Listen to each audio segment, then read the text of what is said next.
Sanskrit TYBA semester 5 paper number 14માં આપણે શ્રીમદ ભગવદ્ ગીતાની ચર્ચા કરી રહ્યા છીએ. ગયા લેક્ચરમાં આપણે બીજા અધ્યાયની ચર્ચા કરી. અહીં આપણે ત્રીજા અધ્યાયનો સાર સમજવાનો પ્રયત્ન કરીશું. તો ગીતાનો ત્રીજો અધ્યાય કર્મયોગ તરીકે જાણીતો છે. આ અધ્યાયમાં 43 શ્લોકો છે. બીજા અધ્યાયમાં કર્મયોગ વિશે ચર્ચાની શરૂઆત થઈ હતી. કેવી રીતે કર્મ કરવા જોઈએ જેથી કર્મોથી મનુષ્ય લેપાય નહીં. ભગવાને આ અંગે સ્થિતપ્રજ્ઞ માણસના લક્ષણો આપ્યા. સ્થિતપ્રજ્ઞ માણસ સમત્વ ભાવ રાખીને રહે એ વાત સાચી, પણ નિષ્કામ કર્મ કરે એ જરૂરી છે ખરું? અર્જુનને પણ એ પ્રશ્ન થાય છે. તો આ અધ્યાયમાં કર્મની આવશ્યકતા ઉપર ભાર મૂક્યો છે, જેથી આ અધ્યાયને કર્મયોગ કહે છે. અર્જુન ભગવાનને પૂછે છે કે હે ભગવાન, જો તમે કર્મ કરતા જ્ઞાનને વધારે સારું માનતા હો, શ્રેષ્ઠ માનતા હો, તો તમે મને શા માટે ઘોર કર્મની અંદર જોડો છો? ત્યારે શ્રી કૃષ્ણ પ્રભુએ અર્જુનને કહ્યું કે આ જગતમાં બે પ્રકારની નિષ્ઠા જોવા મળે છે. એક હોય છે જ્ઞાન યોગથી સાંખ્યોની નિષ્ઠા, અને બીજું કર્મયોગથી યોગીઓની નિષ્ઠા. મનુષ્ય માત્ર કર્મનો ત્યાગ કરે તેથી કંઈ નૈષ્કર્મ્ય સિદ્ધ ન થઈ જાય. માત્ર સંન્યાસ અંગીકાર કરવાથી પણ નૈષ્કર્મ્ય ન સાધી શકાય, કેમ કે માનવીના ગુણો પ્રકૃતિથી જન્મેલા છે. તે ગુણો બધાને બળજબરીપૂર્વક કર્મ કરાવે છે. તો મનુષ્ય ક્ષણવાર પણ કર્મ કર્યા વગર રહી શકતો નથી.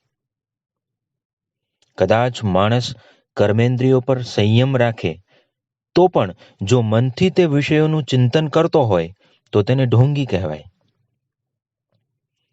આ સંજોગોમાં જો કોઈ મનને વશ રાખીને ઇન્દ્રિયોથી કર્મ કરે તો ચોક્કસ સફળતા અને વિશેષતા પ્રાપ્ત કરે છે.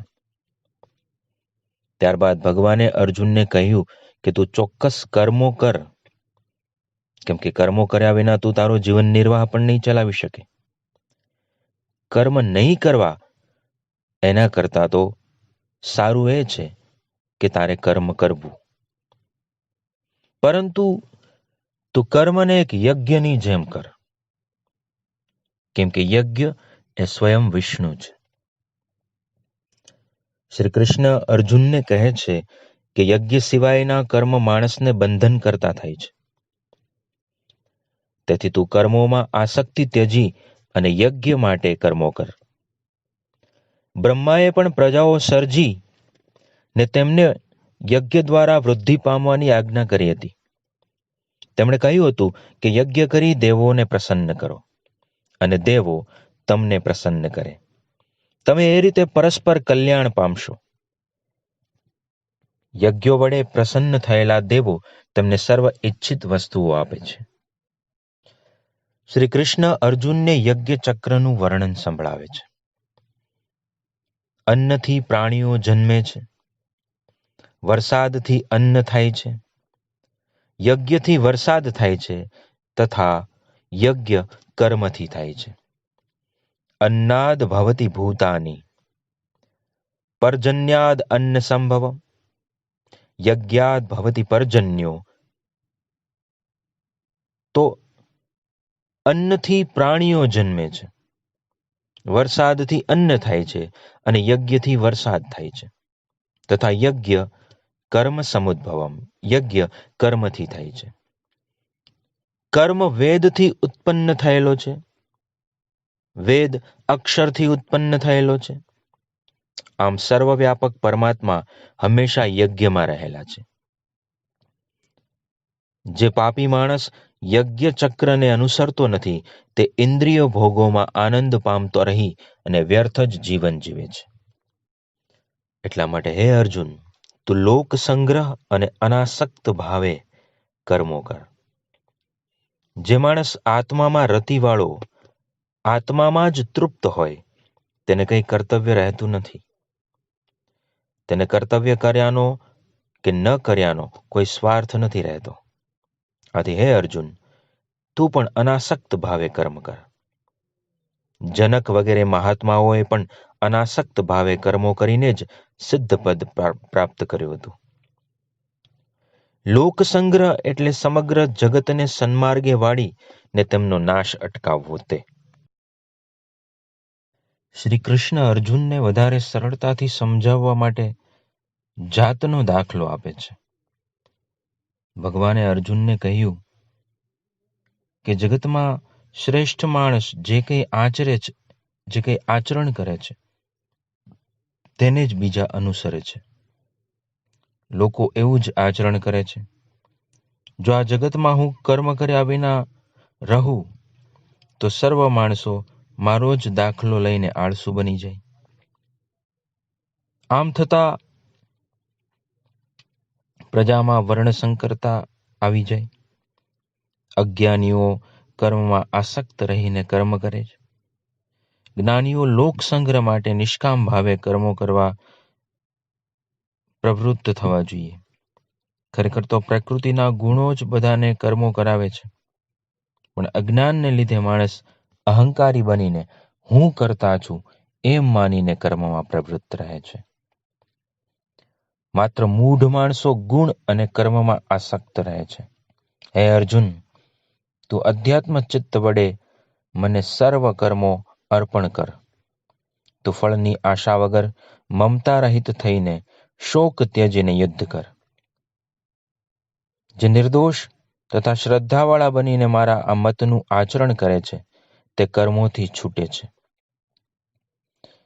જે કંઈ દોષ દેખાય છે તે તારો અવિવેક છે. તેઓને તું નાશ પામેલા જાણ. ઇન્દ્રિયો અને ઇન્દ્રિયોના વિષયોમાં રાગદ્વેષ થવો, તેમને વશ થવું એ તારા માટે ઉચિત નથી. અર્જુને ભગવાનને પ્રશ્ન કર્યો કે જેના કારણે માણસ પાપનું આચરણ કરે છે તેને પ્રેરનાર કોણ છે? ભગવાને કહ્યું કે કામ અને ક્રોધ છે. એ બંને રજોગુણથી ઉદ્ભવે છે. જેવી રીતે ધુમાડાથી અગ્નિ ઢંકાઈ જાય તથા મેલથી અરીસો ઢંકાઈ જાય કે ઓરથી ગર્ભ ઢંકાઈ જાય, તેમ કામ વડે જ્ઞાન ઢંકાઈ જાય છે. કામને અગ્નિની માફક તૃપ્ત કરવો મુશ્કેલ છે. ઇન્દ્રિયો, મન તથા બુદ્ધિ કામના આશ્રય સ્થાનો છે. આ ત્રણ કામને આશ્રય આપે છે: ઇન્દ્રિયો, મન તથા બુદ્ધિ. કામ જ જ્ઞાનને ઢાંકીને જીવને મોહ પમાડે છે. તું સર્વપ્રથમ ઇન્દ્રિયોને વશ કરી જ્ઞાન અને વિજ્ઞાનનો નાશ કરનાર એવા કામનો નાશ કર. આત્માની સર્વોપરિતા ઇન્દ્રિયો સ્થૂળ પદાર્થો કરતા પણ વધારે પર છે. મન ઇન્દ્રિયોથી પર છે, બુદ્ધિ વળી મનથી પર છે, પણ આત્મા તો બુદ્ધિથી પણ પર છે. તું કામરૂપી શત્રુનો નાશ કર.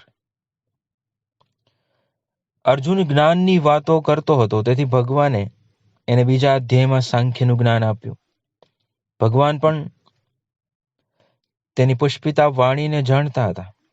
વળી અર્જુન સ્વભાવે રજોગુણી ક્ષત્રિય હતો. તિલક મહારાજ જેવા વિદ્વાનો ગીતામાં કર્મયોગ જ મુખ્ય વિષય છે તેવું માને છે. આ અધ્યાયનો સાર એ છે કે માણસે નિષ્કામ ભાવે જ કર્મો કરવા જોઈએ. આ અધ્યાયની ભાષા અત્યંત સરળ, પ્રવાહી, સીધી, મનમાં ઉતરી જાય તેવી છે. આ અધ્યાયમાં સાંખ્ય યોગની પ્રબળ અસર દેખાય છે. પ્રકૃતિ, ત્રણ ગુણો, અહંકાર વગેરેના જે ઉલ્લેખો છે એ સાંખ્ય દર્શનના છે. આ ઉપરાંત અહીં યજ્ઞ ભાવનાનો ઉલ્લેખ છે. અને એ જ વિચારો આગળના ચોથા અધ્યાયમાં પણ વિસ્તરે છે. ચોથા અધ્યાયની ચર્ચા હવે આપણે આના પછીના આગળના લેક્ચરમાં કરીશું. અહીંયા તૃતીય અધ્યાય પૂર્ણ થાય છે. નમસ્કાર.